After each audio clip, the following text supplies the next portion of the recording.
मुंबई गोवा महामार्ग जनआक्रोश समिती, मी संतोष शब्दूल आपल्या सर्वांचं मनापासून आभार मानतो।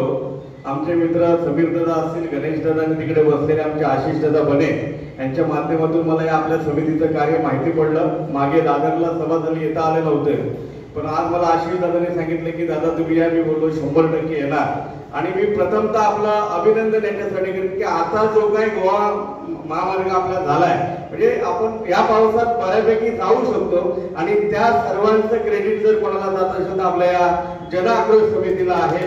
बाकी आमचे मित्र संजयराव यादव बसलेले आहेत या ठिकाणी। आज आपण जो काही निर्णय घेणार आहात आणि या सरकारला धारेवर धरण्यासाठी जी काय पावलं उचलणार आहात, त्या प्रत्येक पावलासाठी, त्या प्रत्येक लढाईत स्वतः संतोष अब्दुल आणि माझ्यासोबत असलेले 3,500 ते 4,000 आमच्या प्रतिष्ठानचे सर्व सदस्य आपल्या सोबत ताकदीने उभे राहतील असं मी आपल्याला शब्द देतो।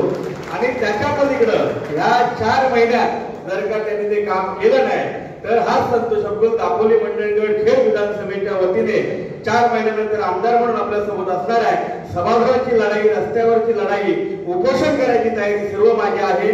आपल्या सर्वांची साथ लागू दे आणि ह्या सरकारला सुबुद्धी देण्यासाठी जे काय करायला लागेल ते करायची तयारी आहे। एवढंच बोलतो आणि थांबतो। धन्यवाद। जय जय महाराष्ट्र।